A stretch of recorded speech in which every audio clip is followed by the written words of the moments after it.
Bonjour à tous, effectivement, bienvenue. Je suis Vincent Quin, je travaille à l'Institut technologique FCBA, qui est le centre, pour ceux qui ne connaissent pas, le centre technique industriel de la filière bois et ameublement. Donc, notre institut intervient dans des domaines assez variés, hein, comme la R&D, l'assistance technique, les essais. On fait de la formation, on fait également de la normalisation et puis de la certification de produits de manière assez globale pour vous brosser nos domaines d'intervention. On intervient aussi FCBA dans le cadre de contrats collectifs ou bien privés. Je suis pour ma part, moi, rattaché à l'équipe environnement santé du pôle Biosens, qui chez nous couvre des thématiques telles que la qualité écologique des produits bois ou encore l'innovation, la recherche sur des produits nouveaux, biosourcés, ou encore sur des aspects d'économie circulaire, de valorisation de déchets de bois en fin de vie, de produits bois en fin de vie, pardon. Alors, les poussières de bois, FCBA travaille sur le sujet depuis déjà pas mal d'années, peut-être une vingtaine d'années, et puis plutôt initialement sur le contrôle réglementaire, et depuis une dizaine d'années, on s'est plutôt concentré et consacré sur les aspects prévention, hein, à la suite de la parution du décret de 2009 sur la métrologie, qui avait modifié de manière assez notable les conditions de mesurage et de contrôle de la VLEP. On s'est consacré sur ces aspects prévention. L'idée, c'était, les objectifs de l'époque, c'était de travailler beaucoup plus sur l'identification et la compréhension des sources d'exposition, de façon à mieux dégager les pistes d'action possibles. On avait défini, sous l'impulsion et avec le soutien des organisations professionnelles, donc un certain nombre d'études et de thèmes de travail sur le sujet. Le but, c'était vraiment de tenter d'orienter les actions des chefs d'entreprise et leurs investissements par la même occasion, vraiment sur la prévention plutôt que sur le contrôle, en tout cas pas en avant sur le contrôle réglementaire. D'abord, la prévention, c'était le mot-clé. L'objectif aussi, c'était de tenter de développer une méthode, un moyen de faciliter la détermination des GES, l'identification des GES, les groupes d'exposition similaires, qui sont un aspect déterminant dans le contrôle réglementaire et dans les résultats que peuvent donner ce contrôle. On a ces travaux, ces études que je viens d'évoquer, donc elles ont commencé dans le cadre d'une convention qui avait été signée en 2012 avec le ministère du Travail, des organisations professionnelles bien sûr, des organismes de santé qui étaient avec nous, la CNAM, la MSA, et puis les instituts comme l'INRS, l'OPP BTP et FCBA. Donc c'est vrai que l'OPP BTP et FCBA, nous travaillons ensemble depuis le début sur ces sujets-là. Et on va vous présenter donc ce webinaire à deux voix avec Isabelle Monneret qui va se présenter juste après moi, de façon à partager ce travail sur lequel on va travailler vraiment de manière conjointe. Je vais juste vous présenter ce dont on va parler aujourd'hui dans un premier temps. Donc, d'une part, on va faire un petit rappel sur les dangers, les risques liés aux poussières de bois.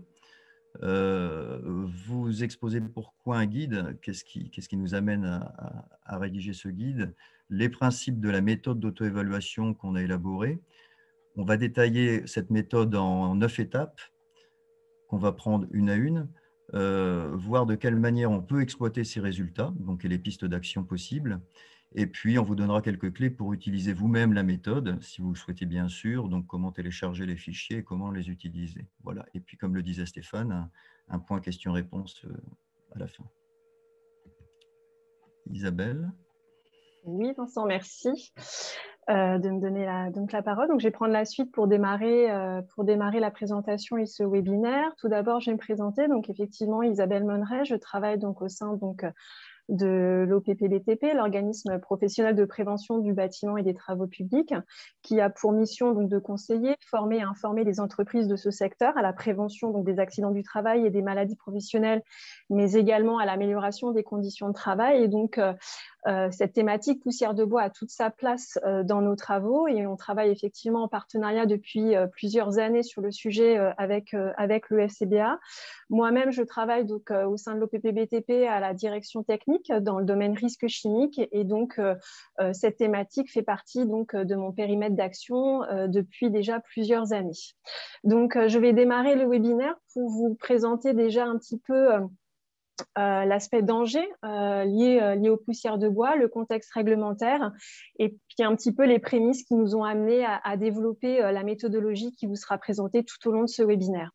Alors tout d'abord, je voulais parler donc de ce danger, enfin des poussières de bois. Il faut savoir qu'en France, et d'après les derniers chiffres hein, de Summer donc 2017, 444 200 salariés déclarent être exposés donc aux poussières de bois, dont près de la moitié travaillent donc au niveau des activités du travail du bois et de la construction.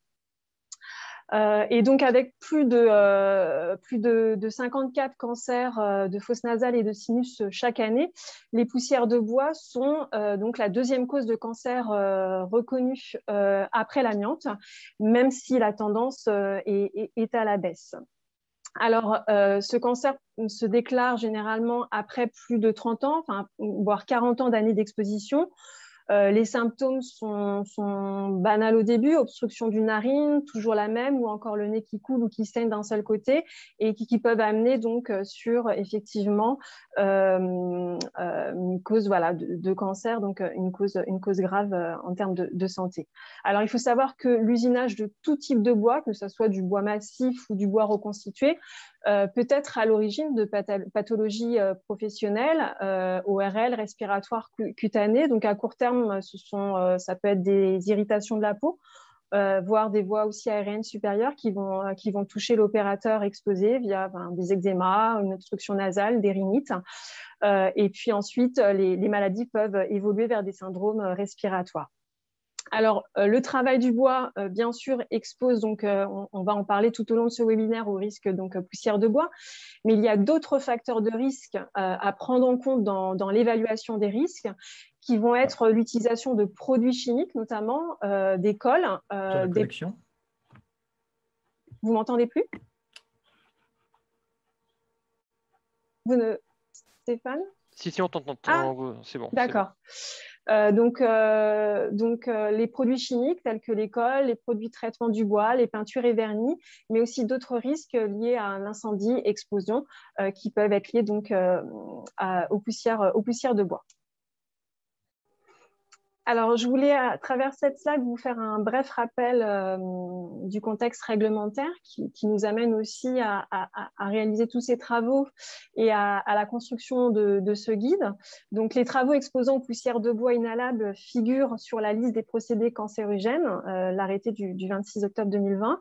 Il en découle donc des mesures de prévention spécifiques aux activités impliquant donc, des agents classés CMR, donc cancérogènes, mutagènes ou toxiques pour la reproduction. Ces mesures de prévention spécifiques vous seront un petit peu détaillées tout au long de ce webinaire et dans des prérequis qui seront présentés un petit peu plus tard. Et un suivi individuel renforcé des travailleurs exposés et aussi imposé lié aux poussières de bois. La réglementation donc, fixe une valeur limite d'exposition professionnelle contraignante à ne pas dépasser, donc fixée pour la France à 1 mg par mètre cube. Et le mesurage donc, doit être confié à un organisme accrédité. Tout ça est détaillé dans l'arrêté du 15 décembre 2009 et doivent être effectués au moins une fois par an. Voilà. Alors, je voulais justement revenir sur cet arrêté et le principe donc, du contrôle technique réglementaire. Donc, l'arrêté du 15 décembre 2009 définit les modalités donc, de contrôle technique des valeurs limites d'exposition professionnelle et les conditions d'accréditation des organismes chargés de ces contrôles. Le contrôle technique donc, réglementaire est destiné à vérifier donc, le respect de la valeur limite d'exposition professionnelle, fixée à 1 mg par mètre cube pour les poussières de bois, et est constitué par la réalisation de quatre prestations. Notamment la première, donc ça va être l'établissement de la stratégie de prélèvement. Cette stratégie, c'est l'organisme accrédité qui va définir lors d'une visite préalable et de la documentation aussi associée des groupes d'exposition similaires, qui sont des groupes de travailleurs ayant le même profil général d'exposition à l'agent ou aux agents chimiques étudiés, en raison donc de la similitude et de la fréquence des tâches exécutées, des matériaux et des procédés de travail. Ensuite, il va y avoir la réalisation du prélèvement, sachant que ce contrôle technique est soit une évaluation initiale, donc c'est la première évaluation qui est réalisée sur cette VLEP, basée donc sur une ou plusieurs campagnes de mesurage, on verra tout à l'heure un petit peu le détail, soit c'est un contrôle périodique, à réaliser une fois par an, permettant de vérifier que l'exposition est toujours inférieure à cette VLEP. Ensuite, il y a l'analyse des prélèvements, puis un diagnostic de respect ou de dépassement de la VLEP de 8 heures. Alors, pour rentrer un tout petit peu plus en détail sur justement ce contrôle et ce diagnostic de respect ou de dépassement de la VLEP, il faut savoir, comme l'a indiqué tout à l'heure Vincent Quinte, c'est qu'en 2012, une convention nationale a été signée avec l'État, les organisations professionnelles, des organismes de prévention. C'était une convention sur 3 ans.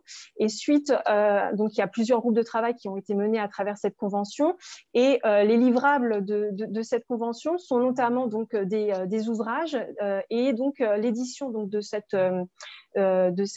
document, source de l'INRS, le 62-21, reprend justement ces informations liées au mesurage de la VLEP et du texte et de l'arrêté du 15 décembre 2009, avec l'établissement du diagnostic en référence à cette VLEP. Donc il y a tout un logigramme et le détail de ce logigramme qui va permettre en fait de faire ce diagnostic de dépassement ou non dépassement de cette VLEP, qui peut être établi soit à l'issue d'une seule campagne de mesurage, de 3 mesures par GEH, soit de 2 mesures de campagne supplémentaires qui permettra d'aboutir sur l'établissement du diagnostic final.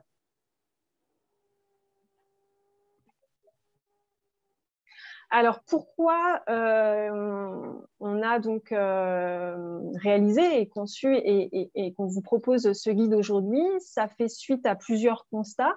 On a détaillé un petit peu les dangers et le contexte réglementaire et le contrôle technique réglementaire. Le constat est que ce contrôle réglementaire reste complexe. Vous avez vu ce logigramme, coûteux, et du coup peu appliqué par les entreprises concernées.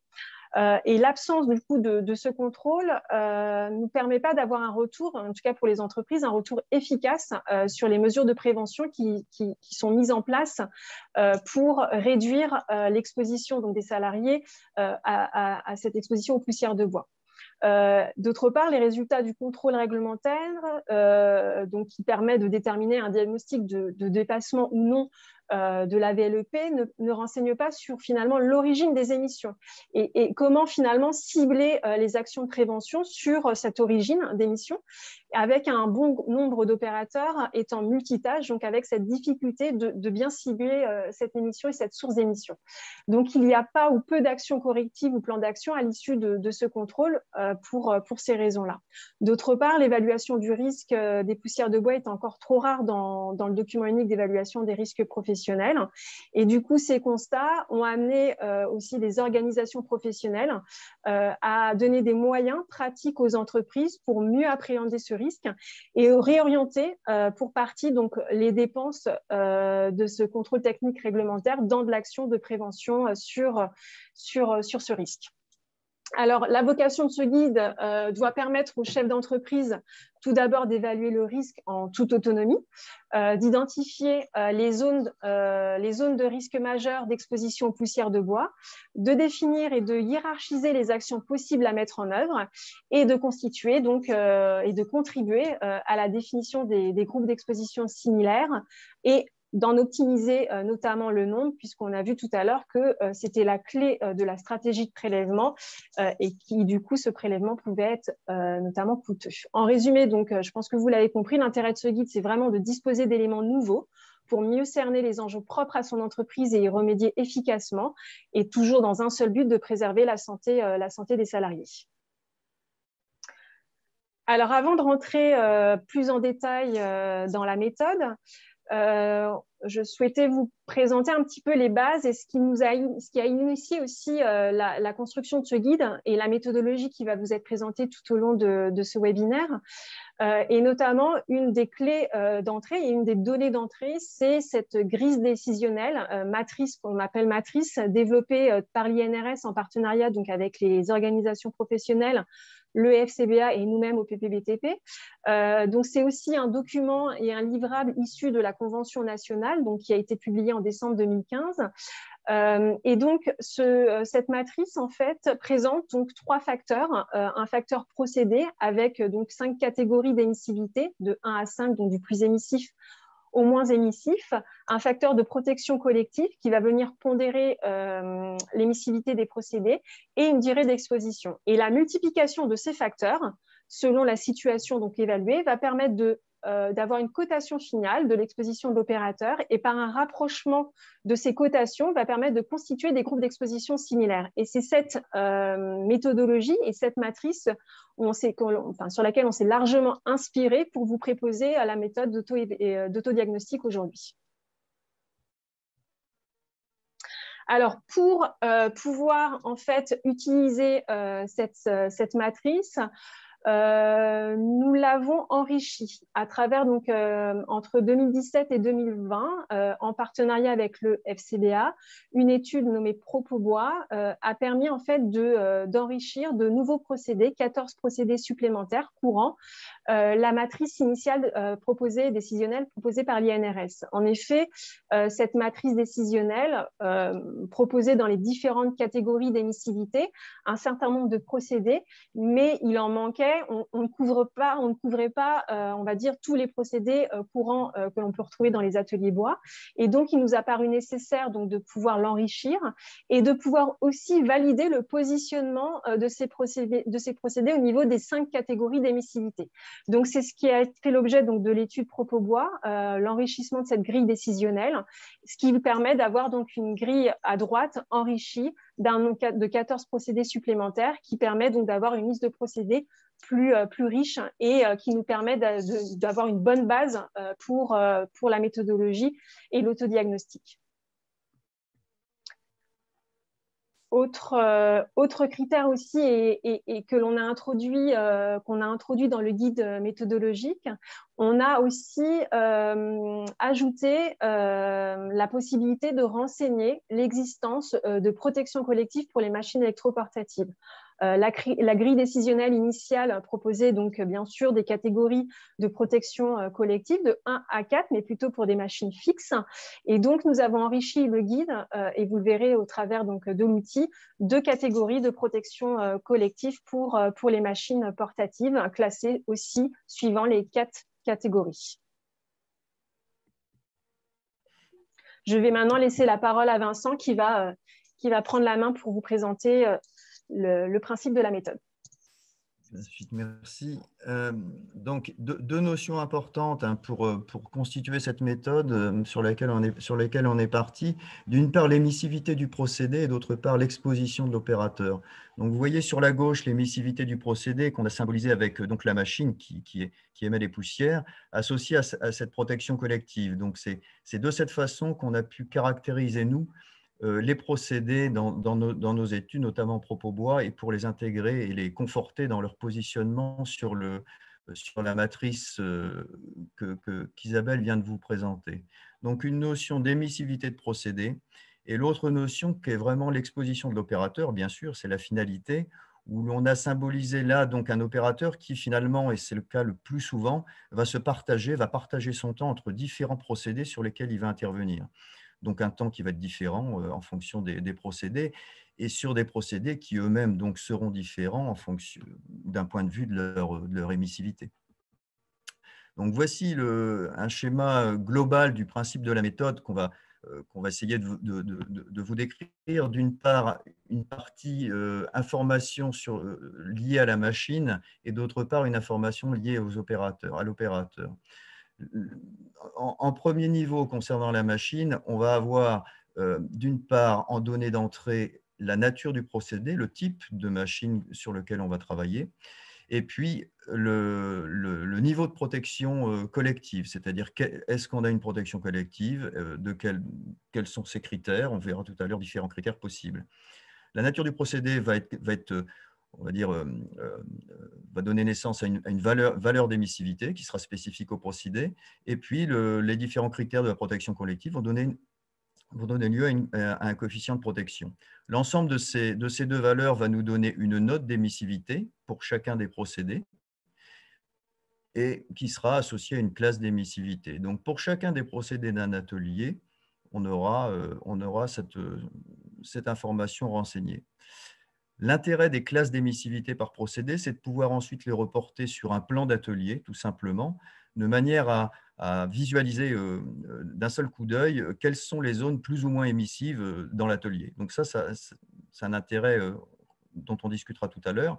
Et puis, à l'issue de ça, bien sûr, qu'est-ce qu'on peut en faire? Donc, on détaillera quelles actions possibles on peut imaginer à partir de cette cartographie et des classes d'émissivité que l'on aura identifiées. Et puis, si on se tourne ensuite vers l'aspect opérateur, on va pouvoir renseigner dans l'outil le temps, ce qu'on évoquait juste avant, le temps passé par l'opérateur sur les différents procédés qu'il va utiliser. Donc, ça peut être 1, 2, 3, 5 procédés, 5 machines sur lesquelles il va intervenir, toujours sur la durée d'un poste de 8 heures. La combinaison donc, de ces informations et de la classe d'émissivité de chacun des procédés va in fine nous donner une note d'exposition pour chacun des opérateurs en fonction de son temps passé, une note d'exposition qu'on va rattacher à une classe d'exposition pour que ce soit plus simple. Et l'intérêt de cette classe d'exposition, on l'entrevoit, c'est que des opérateurs ou des groupes d'opérateurs qui appartiendront à une même classe d'exposition seront a priori regroupables entre guillemets au sein d'un même groupe d'exposition similaire, et donc on répondrait, ou en tout cas on se dirige vers une détermination de CGES dans le cadre de la stratégie de prélèvement du contrôle réglementaire. Donc notre méthode, la voici, on l'a déclinée en 9 étapes pour qu'elle soit la plus didactique possible, la plus ergonomique possible, vous nous direz. 9 étapes. La première, d'une part, on l'appelle d'entre nous prérequis, c'est de s'assurer qu'il y a un minimum de bonnes pratiques ou de mesures qui sont mises en place dans l'atelier. Dérouler la méthode, si on n'a pas ces bonnes pratiques, est toujours possible, mais présente moins d'intérêt et surtout un niveau de validité qui est nettement moindre.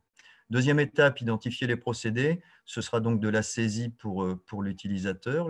La troisième étape, identifier les protections collectives, comme on l'a vu, avec ces différents critères. Ce sont des opérations de saisie. Et ensuite, l'outil va d'une part déterminer les valeurs de procédés, ensuite calculer les coefficients de protection collective, déterminer la note d'émissivité et la classe d'émissivité. Tout ça se fera automatiquement. La septième étape, qui est une étape un peu plus manuelle, ce sera le report sur cartographie. Donc là, l'outil pour le moment ne le fait pas, mais on verra de quelle manière le faire, enfin simplement, et puis ce qu'on peut en tirer. L'étape 8, on intervient sur le temps de travail de l'opérateur, donc c'est une saisie, et ensuite l'outil nous calcule la note et la classe d'exposition de l'opérateur. Donc cette étape 1, qui sont finalement des préconisations préalables, c'est d'une part, c'est surtout de s'assurer que ces dispositions minimales ou socles, ou comme on veut, sont bien mises en œuvre. On les regroupe en général sous 3 thèmes: un technique, organisationnel et humaine. Donc, les dispositions techniques, elles sont principalement la ventilation, on tourne toujours autour de ça. Une installation d'aspiration, vous le savez, c'est un captage à la source qui doit être le plus efficace possible. Un transport, une épuration, une compensation d'air, une épuration de l'air rejeté, et une compensation d'air d'aspiration, bien sûr. C'est aussi une installation d'aspiration, l'existence d'un dossier d'installation. On insiste beaucoup dans le guide sur l'importance de ce dossier. C'est lui qui est le garant de la bonne fonctionnalité de cette installation, à la fois dans sa mise en place initiale, mais également ensuite dans sa vie, c'est-à-dire dans le suivi. Chaque modification, par exemple, chaque rajout ou fermeture de gaine ou tout ce qu'on peut imaginer doit faire l'objet d'une modification de ce dossier d'installation. Donc, il est important. Ensuite, on a des contrôles là-dessus sur l'installation qui sont importants aussi, des contrôles internes d'abord réguliers, des contrôles visuels. Une manche qui est débranchée, une gaine qui est débranchée, par exemple, qui a servi à aspirer puis qui n'a pas été rebranchée, des fuites. C'est assez courant de voir des petits dysfonctionnements dans les entreprises de ces installations, mais qui forcément perturbent le fonctionnement général. Des travaux de maintenance qui peuvent être à la clé, et puis une consignation sur registre qui est toujours la bienvenue. Et puis des contrôles annuels, un contrôle annuel réglementaire qui est important, et qui doit être fait par un organisme agréé et dont l'objet, lui, est de garantir la conformité de l'installation que vous utilisez, qui est en place chez vous, par rapport aux valeurs de référence du dossier d'installation. Donc cet ensemble-là, qu'on a appelé disposition technique, ça, ce qu'on appelle la protection collective, on a déjà évoqué, dont on a déjà parlé tout à l'heure.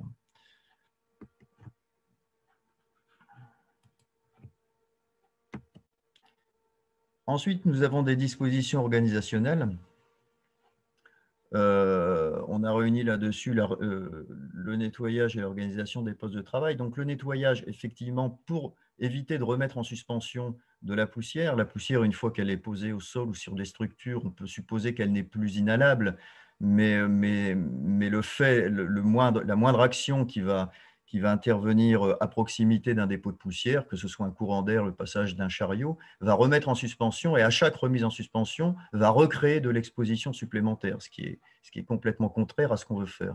Donc le nettoyage est vraiment capital dans un atelier.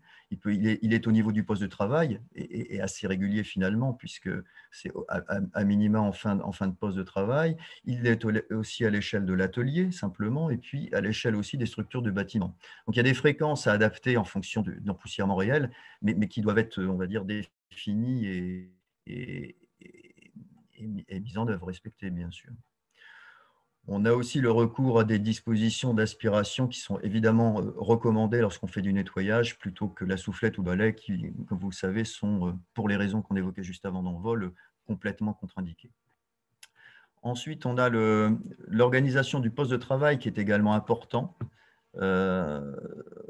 L'idée, c'est vraiment de réduire le nombre d'opérateurs exposés, le nombre d'opérateurs d'une part, le niveau et la durée d'exposition. Donc, ça peut être de la rotation des salariés à différents postes de travail, on le verra, les plus exposés, par exemple.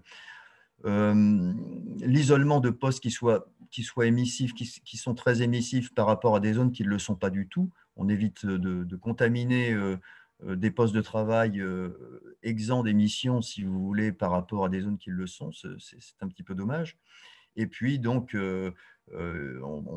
on peut être aussi vigilant, par exemple, sur tout ce qui est opération d'épilage, rempilage de matières premières, de panneaux de bois. On sait que ces opérations-là sont toujours génératrices de poussière, même si elles ne correspondent pas à de l'usinage proprement dit.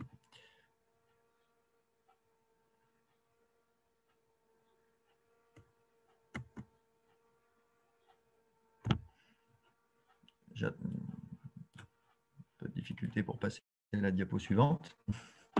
Voilà, les dispositions humaines. Donc, l'idée, c'est d'informer et de former au risque poussière de bois et aux bonnes pratiques. L'information est importante.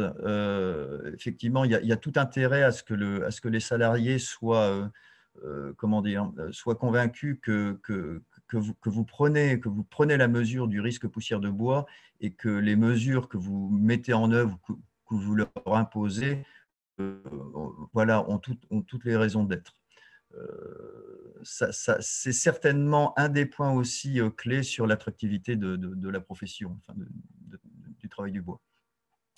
Bien sûr, assurer le suivi médical individuel renforcé, Isabelle vous en a parlé tout à l'heure, prendre en charge le nettoyage des vêtements de travail et fournir des EPI, donc en clair des masques, des appareils de protection respiratoire, adapté bien sûr au risque, entretenu avec des consignes de port. Et si c'est une consigne de port dans des cas bien particuliers, puisqu'on sait que c'est vraiment le dernier recours, hein, ces équipements EPI au niveau de l'inhalation, de faire appliquer le port lorsqu'il est recommandé.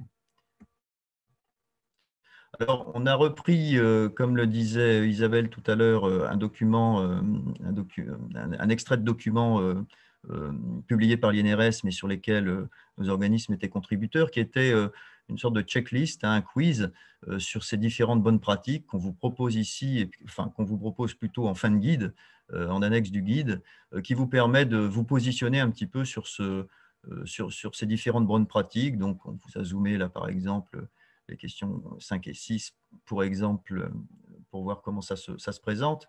Et puis, donc en fin de quiz, on vous explique que si vous avez répondu non aux questions 1 à 8 ou oui à la question 9 et 10, il y a de corriger ces situations avant d'appliquer la méthode.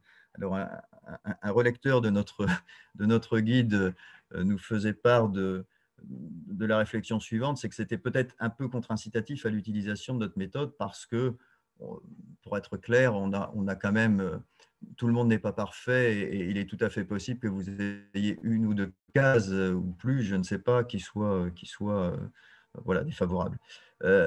Notre idée en mettant cet avertissement, ce petit « i » là, c'est bien de donner le cadre de validité de notre méthode. Bien sûr que vous pouvez utiliser la méthode même si vous ne répondez pas favorablement à toutes ces questions. Simplement, les résultats que vous avez, il faut les prendre en connaissance de cause et bien sûr remonter à la source en fonction de points qui ne seraient pas validés en tant que bonne pratique. Voilà. Mais bien sûr que vous pouvez utiliser cette méthode.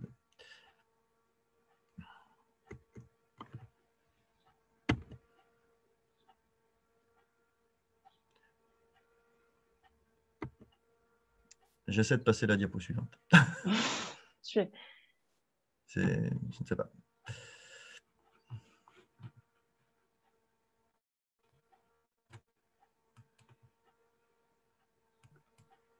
Ça y est. C'est bon, merci Vincent. Donc, je vais reprendre la main et la présentation sur les étapes suivantes. Donc, Vincent, vous avez détaillé l'étape 1. Je vais vous détailler donc les étapes suivantes de 2 à 9 constituant donc la méthodologie d'autodiagnostic. Vincent vous présentera tout à l'heure, il vous fera une petite démonstration et vous illustrera un petit peu ces différentes étapes à travers donc l'outil et le fichier Excel qui vous est proposé et associé au guide pour mener à bien donc cet autodiagnostic et mener à bien donc la réalisation donc de ces différentes étapes et on pourra, je pense, répondre à certaines questions déjà posées. Alors pour l'étape 2, donc du coup, l'idée ici, ça va être que vous identifiez en fait la liste des procédés donc par atelier et ceci donc en fonction donc des libellés de la matrice Propobois qui vous sont présentés dans le tableau ici sur cette slide. Donc ces libellés sont ceux donc comme je vous l'ai dit tout à l'heure enrichis de la matrice décisionnelle de l'INRS et donc l'outil vous permettra donc sur cette partie identification des procédés de venir sélectionner le procédé concernant donc le procédé identifié au sein de votre atelier facilement grâce à un menu déroulant. Alors pour les cas particuliers donc des opérations de nettoyage, l'outil comporte de manière permanente la proposition donc d'une ligne procédé que l'on a nommée opération nettoyage pour l'identifier en tant que telle et pouvoir la traiter dans la méthode et l'autodiagnostic. Il vous sera bien sûr possible d'en ajouter d'autres en fonction des différentes typologies, on verra, d'opérations de nettoyage. Donc ça, c'est pour l'étape numéro 2, donc l'identification des procédés. Ensuite, l'étape numéro 3 va être donc l'identification des protections collectives. Voilà. Il y a peut-être un petit temps de réponse. Il y a un temps de réponse important. Stéphane, peut-être peux-tu prendre la main et présenter le diaporama Ouais, en replaçant à la diapo 19 parce que même 20 parce que je pense que c'est un problème de connexion de mon côté.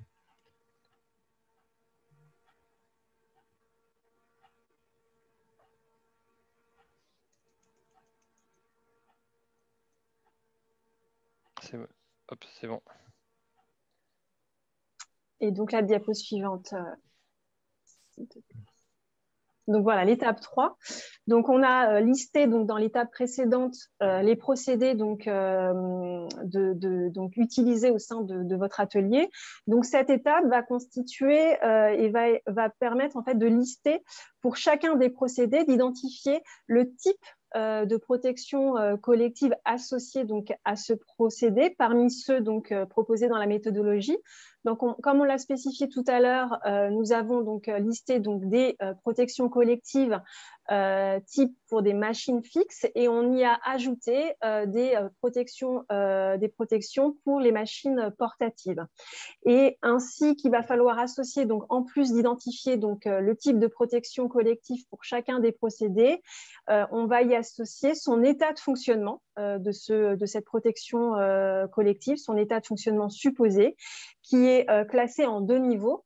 Un premier niveau de bon fonctionnement qu'on a classé comme bon fonctionnement présumé, avec 3 critères qui justifient ce bon fonctionnement présumé.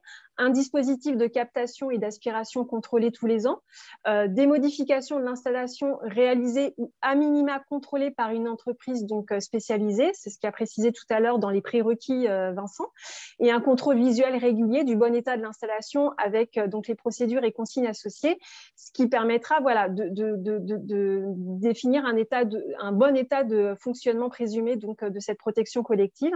Et puis donc un deuxième niveau que l'on a nommé bon fonctionnement non garanti. Celui-ci donc est affecté pour les protections collectives par défaut si l'une des conditions du premier niveau ne serait pas remplie. Pour le cas particulier des opérations de nettoyage, il est aussi important d'indiquer le type de protection collective associée correspondant à la pratique appliquée dans l'atelier qui permettra effectivement d'agir et de pondérer l'émissivité de cette tâche. Donc, l'étape suivante, l'étape 4, va constituer donc à déterminer les valeurs de procédés. Donc, les procédés donc, de la matrice Propobois listée et présentée tout à l'heure sont classés donc, en 5 catégories d'émissivité, associées à chacune donc, une valeur d'émissivité. 100, 80, 60, 40 et 20 correspondant aux 5 catégories, allant dans le sens donc, du plus émissif avec une valeur 100 au moins émissif avec une valeur 20. Cette étape s'effectue automatiquement à l'aide de l'outil Excel, à savoir quand vous allez donc lister les procédés dans l'outil Excel, immédiatement, l'outil va vous déterminer et va identifier donc, la valeur procédé associée au procédé identifié. Donc ici, ça va être l'étape suivante et le calcul donc, du coefficient de protection collective. C'est l'objet d'une question et donc je pense que cette slide va y répondre. Le coefficient donc, de protection collective est établi donc, à partir du type de protection donc, qui a été sélectionné dans les étapes précédentes et son état de fonctionnement. Donc à chaque type de protection collective et à chaque état de fonctionnement supposé, un coefficient est attribué et cette étape s'effectue aussi automatiquement à l'aide de l'outil Excel, à savoir que quand vous allez sélectionner une protection collective et son état de fonctionnement associé, les coefficients du type de protection collective et de fonctionnement seront aussi renseignés automatiquement. Donc là, vous voyez un exemple qui sera présenté tout à l'heure à travers le fichier Excel. Donc vous avez donc la première colonne des procédés auxquels vous avez donc associé la protection collective, le type de protection collective et l'état de fonctionnement associé à cette protection collective. Et donc en colonne F et G, l'outil vous déterminera les coefficients de pondération finalement de protection collective et de fonctionnement qui sont associés donc aux éléments renseignés précédemment. Donc, l'étape suivante va constituer, cette fois-ci avec l'ensemble des informations renseignées précédemment, va permettre de calculer la note d'émissivité et déterminer la classe d'émissivité. Donc, la note d'émissivité que l'on a nommée NEP de chaque procédé est le résultat du produit de la valeur d'émissivité du procédé et des 2 coefficients de pondération de la protection collective. Donc, cette note, elle est calculée automatiquement dans l'outil également. Chaque note d'émissivité calculée permet de rattacher le procédé à une des 5 classes d'émissivité du procédé que l'on a nommé de AP à EP, donc AP étant la classe la moins émissive, EP étant la classe la plus émissive, avec un intervalle de notes qui vous est présenté donc sur cette slide et également dans le guide et dans l'outil. Donc, grâce à ce calcul de notes et à la détermination des classes, l'étape suivante va vous permettre en fait de pouvoir reporter, donc de cartographier ces classes d'émissivité et donc de reporter, alors pour l'instant manuellement sur un plan de votre atelier, les classes d'émissivité donc des procédés déterminés précédemment à l'emplacement des machines, ce qui vous permettra d'avoir une vue d'ensemble des zones plus ou moins émissives et d'identifier rapidement, on l'espère, celles pour lesquelles il faut privilégier donc les actions de prévention sur cette cartographie. L'étape 8, donc là, les 2 dernières étapes vont être donc sur la partie opérateur, qui vous a été présentée tout à l'heure dans la méthodologie. Donc là, cette étape va permettre d'estimer sur un poste de travail de 8 heures, la part de temps passé par l'opérateur sur les différents procédés que vous aurez listés. Ce temps passé peut être donc indiqué soit en nombre d'heures, soit une répartition en pourcentage. L'idée étant pour chacun des groupes identifiés de pouvoir effectivement lui associer un temps d'utilisation donc des procédés identifiés dans l'atelier. Pour les activités hors procédé, puisque sur une journée d'activité, l'opérateur ne va pas passer 100% de son temps sur les procédés, le temps consacré par l'opérateur à d'autres tâches ou à du temps de pause sera aussi à identifier sur l'outil.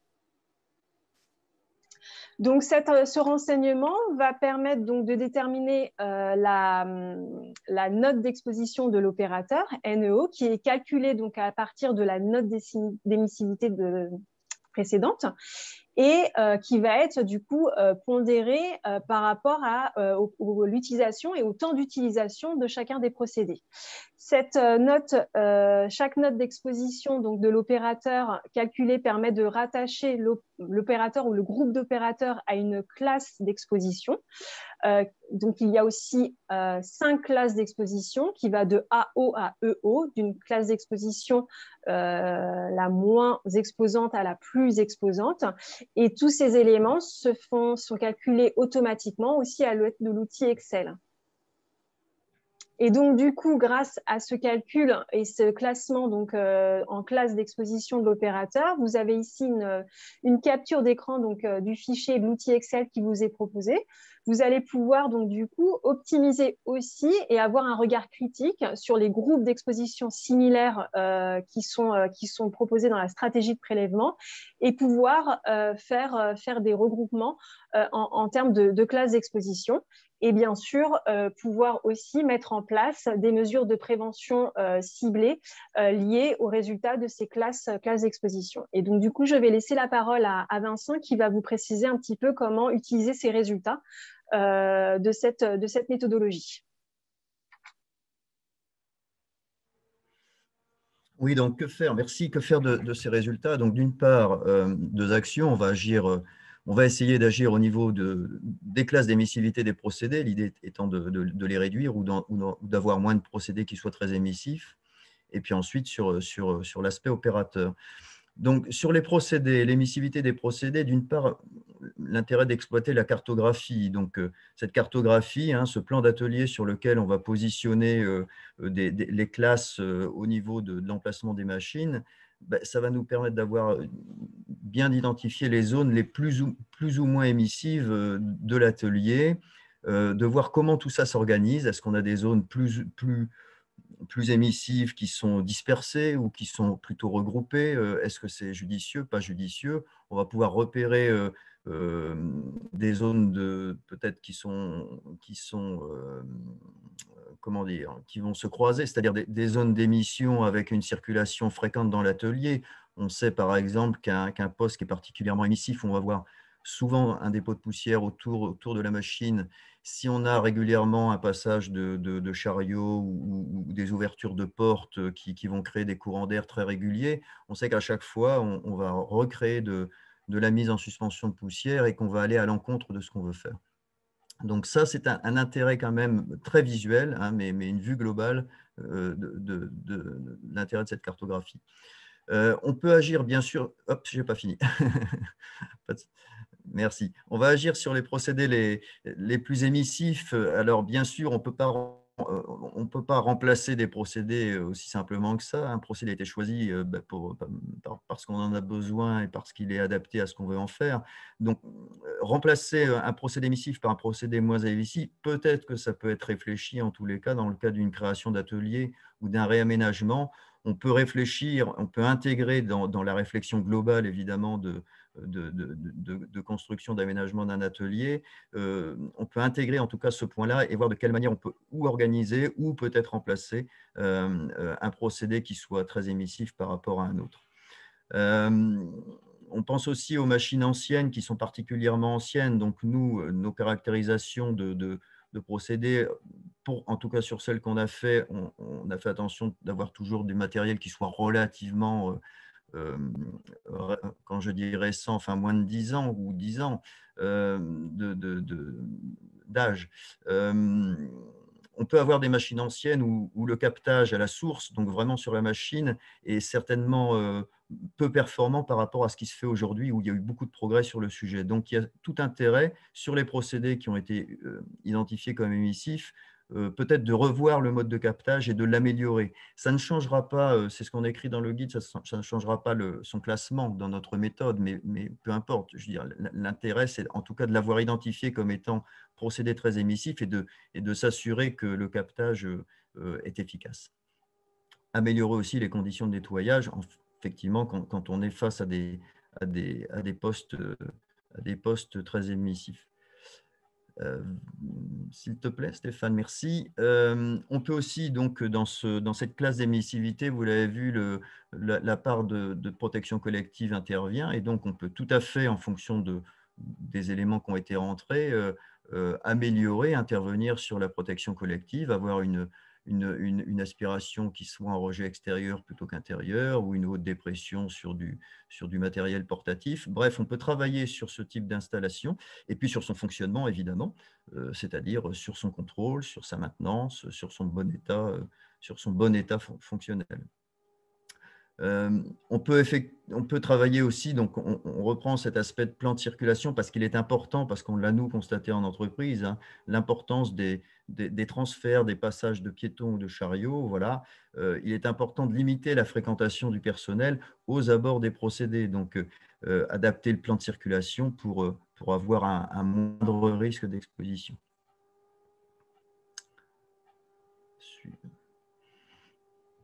Donc, au regard des classes d'exposition des opérateurs, en fonction de ce qu'on aura, bon, bien sûr, on l'a vu juste avant, on peut agir sur l'émissivité procédés, puisqu'ils interviennent également sur la classe d'exposition des opérateurs. On peut agir au niveau des postes de travail et de leur organisation. On en a parlé tout à l'heure. Hein. On rappelle l'idée qui est de réduire le temps de travail sur les procédés les plus émissifs, de réduire le nombre d'opérateurs très exposés et de réduire le niveau et la durée d'exposition des salariés. Alors évidemment, une fois qu'on a dit ça, on sait bien qu'il faut malgré tout, pour les procédés émissifs, travailler dessus et les utiliser. Mais en tous les cas, il y a une réflexion certainement de roulement ou de rotation de façon à minimiser l'exposition et le risque subi par les opérateurs. On peut aussi ajuster les procédures pour les phases de nettoyage et mettre à disposition des outils de nettoyage qui soient évidemment adaptés, comme on l'a dit tout à l'heure. Et puis enfin, donc, et c'était l'un des objectifs, hein, c'était de faciliter la détermination des groupes d'exposition similaires dans le cadre de la stratégie de prélèvement du contrôle réglementaire. Et donc, le principe, hein, de la méthode, c'est que les opérateurs qui vont appartenir à une même classe d'exposition vont constituer un même GES. Donc, on peut partir sur ce principe. On vous met quand même un point de vigilance parce qu'on est quand même sur une méthode avec, vous le voyez, des classes et des effets de seuil, donc avec des bornes hautes et basses sur chacune des classes. Et donc, il ne faut pas faire fi de la connaissance que l'on peut avoir de son atelier, de ses postes, de ses propres observations, pour avoir un regard critique sur les classements. Et on peut, par exemple, avoir une classe avec une note qui va être voisine d'une borne haute ou basse dans une classe et qui peut, en fonction justement de cette expérience ou des observations, mériter d'être déplacée vers le haut ou vers le bas en fonction. Donc, on est sur une aide. Hein. Pour faciliter, on dégrossit vraiment le travail pour la définition de ces GES, mais avec voilà, ce regard critique qui est toujours important, comme il l'est dans toute méthode d'ailleurs. Suivante, s'il te plaît. Et donc, on a intégré dans cette partie la protection individuelle, donc le port de masque, qui est ce qu'on a appelé le dernier recours. Donc, effectivement, l'idée, ce n'est pas du tout de faire porter des masques aux opérateurs, hein, on est bien d'accord, ça c'est vraiment la solution ultime. On sait que dans certains cas, certaines opérations sont difficiles à capter. On a des procédés qui sont difficiles à capter, ou des opérations, par exemple, de ponçage manuel ou des opérations de nettoyage.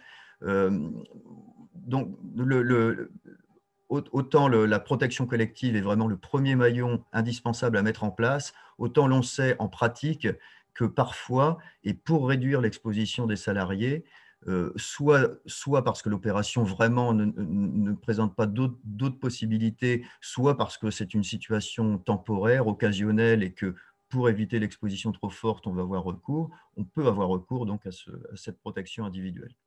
On a voulu intégrer donc l'effet que peut avoir cette protection individuelle sur la note finale d'exposition de l'opérateur. Donc, c'est ce qu'on a intégré ici.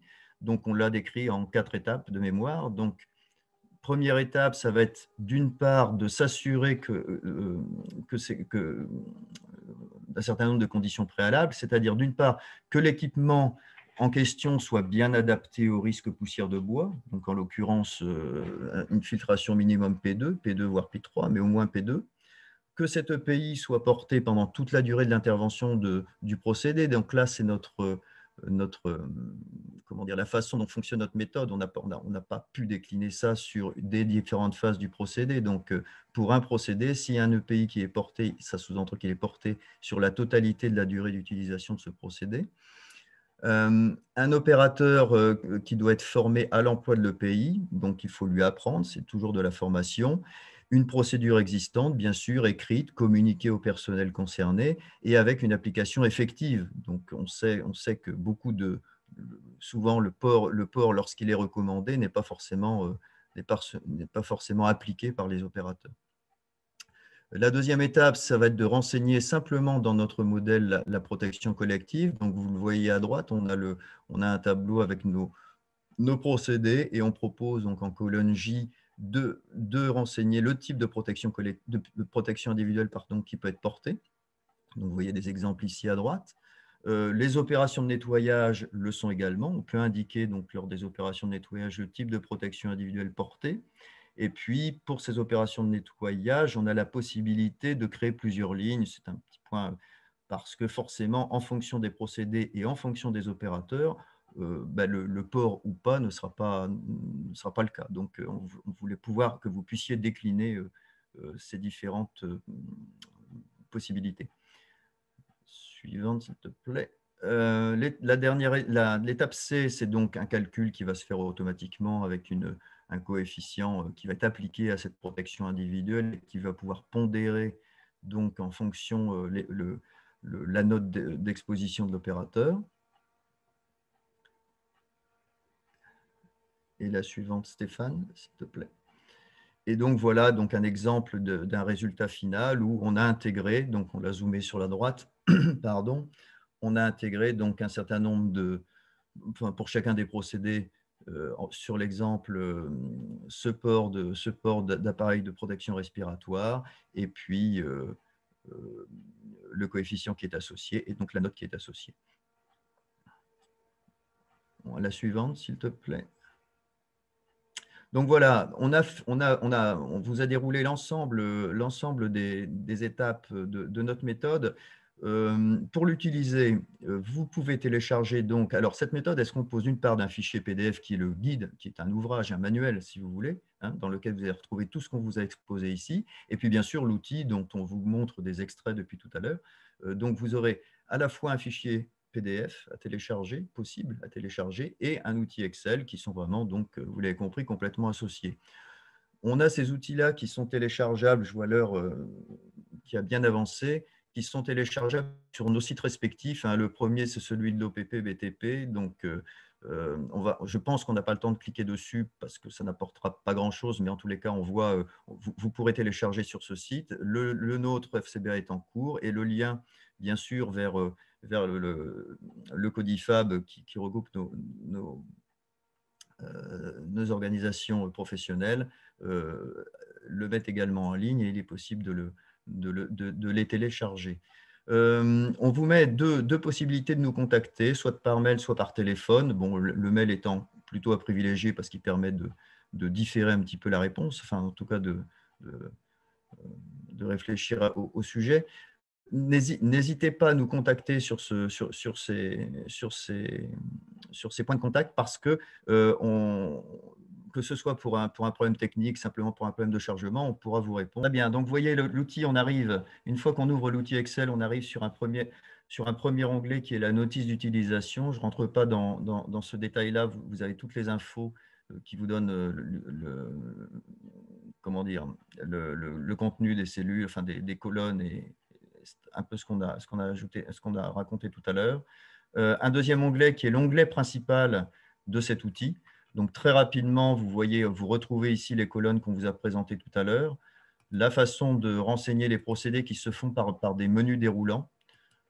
La façon de renseigner la protection collective. Vous avez les différents critères de protection collective possibles. Un captage extérieur, un aspirateur mobile.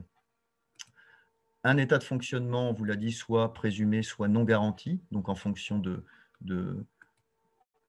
l'état de fonctionnement que l'on peut imaginer. Vous voyez, c'est ce calcul qui va se faire automatiquement au niveau des coefficients de fonctionnement. Là, une note d'émissivité finale pour ce procédé en question que j'ai sélectionné, et une classe d'émissivité qui est une classe, là en l'occurrence, une classe A pour ce procédé. On peut renseigner également un temps. Ce temps va se renseigner soit par heure, avec des heures déjà pré-renseignées, soit simplement en pourcentage.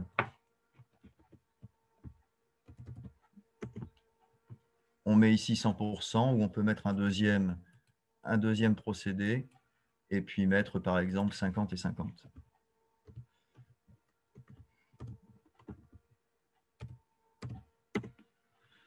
On peut masquer des lignes. Il y a un certain nombre de lignes qui sont masquées. Ça apparaît dans l'onglet notice. Je ne reviens pas dessus. Ici, j'en masque encore quelques-unes pour qu'on ait le résultat final. Donc, on a le résultat final ici, par exemple, sur cet opérateur qui appartiendrait au groupe 1, ou en travaillant 5h30, mais on n'a pas mis, il nous faut un deuxième temps pour arriver ici à 100%. Donc, il nous faut 2h30 ici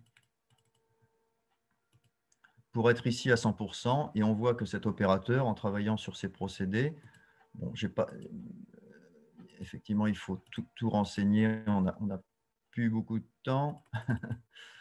Voilà, on arrive donc à une classe d'exposition ici de cet opérateur qui, par exemple, la classe B. Voilà, on a remis ici les éléments correspondants. Juste un point sur les opérations de nettoyage. On voit ici qu'on peut utiliser, renseigner par exemple, aspiration haute dépression. Et ici, on peut renseigner, bien sûr, 15 minutes de nettoyage. Et ici, on retirera 15 minutes pour rester toujours à 100%. Voilà le principe de fonctionnement. Je vais très vite, désolé, on pensait passer un petit peu plus de temps dessus. Je vais tout de suite sur la protection individuelle. Ce tableau est en lien avec le précédent, donc on retrouve nos deux procédés qu'on a sélectionnés. On va pouvoir sélectionner ici soit aucun port de masque, et on retrouvera la même chose que sur l'onglet précédent, soit par exemple pour l'un d'eux, un masque FFP2 si par exemple ici on n'avait pas de protection. Si je reviens ici et qu'on retire par exemple sur la déligneuse monolame toute protection, on voit tout de suite par exemple que la classe d'émissivité de ce procédé déligneuse monolame mais sans protection collective, sans aucun captage, va occasionner une classe d'émissivité maximale, que par exemple cet opérateur 2, lui, qui passe la moitié de son temps dessus, va être très exposé. Et puis on voit sur la protection individuelle que si on intègre par exemple un masque FFP2, on va avoir, il doit nous manquer un renseignement pour, voilà, c'est celui-ci, aucun FFP2. On va voir que cet opérateur va quand même gagner beaucoup en protection puisque il aura le port d'un masque FFP2. Cette limite de borne, on l'a vu tout à l'heure, vous voyez, on est sur des classes d'émissivité de 0 à 10. Ici, on est à 9. On n'est pas très loin de la borne supérieure, mais on est quand même dans cette classe. Donc, rien de particulier à ce sujet-là. Voilà, donc une petite démo qu'on vous a faite. Donc, ce qu'on vous explique, c'est qu'effectivement, votre expérience nous intéresse. Vous allez, pour certains, utiliser, donc évidemment, télécharger ces éléments, utiliser à votre cas particulier. On est très intéressé, évidemment, de votre retour d'expérience sur le sujet. Donc, vous pouvez, à l'adresse mail ci-dessus, vous pouvez tout à fait nous adresser vos travaux, vous faire part des résultats. Enfin, voilà. On exploitera ça, encore une fois, en toute confidentialité. Il n'y a aucun souci à ce sujet. Un anonymat complet, et ça nous permettra d'échanger avec vous sur ce que vous aurez pu tirer de cette méthode et de son utilisation. La suivante est la dernière. Donc, bien sûr, nos instituts, nos organismes, on est là, on ne vous laisse pas tout seul, on vous accompagne. Donc, pour ce qui est d'FCBA, donc nous, on réalise actuellement des diagnostics de situation d'exposition poussière de bois. Je ne liste pas là les éléments qu'on a écrits ici. Simplement, peut-être, en plus de cette évaluation de l'utilisation de cette méthode, on a aussi la possibilité, ce qu'on a utilisé dans nos études, c'est d'utiliser un appareil à lecture directe, donc à sonde optique, qui permet d'avoir d'évaluer des niveaux d'empoussièrement de manière relative. On n'a pas de corrélation directe, ça faisait l'objet d'une de nos études, on n'a pas de corrélation directe avec vraiment des mesures gravitaires qui sont le cadre réglementaire, mais en tous les cas qui donnent de très bonnes indications sur ce qui se passe sur un procédé et sur les étapes d'empoussièrement, les phases d'empoussièrement d'émission. FCBA, on monte actuellement en partenariat avec la CARSAT de la région Rhône-Alpes, une opération collective destinée à réaliser en entreprise des diagnostics de ce type. L'intérêt de cette opération collective, c'est d'une part de mutualiser une partie d'informations en amont et puis une partie de retour d'expérience en sortie de cette opération, et puis également pour les entreprises participantes de bénéficier d'un coût nettement moindre à l'aide d'une subvention qui peut être accordée par la CARSAT Rhône-Alpes. Voilà, je laisse Isabelle peut-être. Oui, rapidement, parce que je vois l'heure passer et que je pense que beaucoup ont sûrement faim. Donc, l'OPP vous accompagne, bien sûr, comme on l'a dit, à travers nos missions de conseil, de formation et d'information. Alors, à travers, donc, au niveau du conseil, donc, il faut savoir qu'au sein de l'OPP, on a un réseau interne qu'on appelle Réseau Bois qui peut vous accompagner sur des diagnostics d'atelier, des dossiers de restitution. On a aussi toute de l'information à disposition via de multiples supports comme notre magazine Prévention BTP. Je vous en ai fait une image puisque celui d'avril traite du dossier poussière de bois avec un interview d'ailleurs de Vincent Quinte à l'intérieur. Donc, je vous incite à vous abonner et effectivement à prendre connaissance de ce document. Et puis, on a aussi un site sur lequel d'ailleurs est déposé l'ouvrage, le guide ainsi que le fichier Excel, ou encore une agence en ligne qui peut vous répondre à vos questions en direct. Et puis, bien sûr, des formations, donc de nombreux stages adaptés à vos problématiques et donc du coup qui sont proposées à travers donc pareil disponible sur notre site internet à travers un catalogue. J'en dirai pas plus. De toute façon, le webinaire est enregistré, donc vous pourrez y retourner pour avoir toutes ces informations. Donc merci à vous tous d'avoir participé à ce webinaire.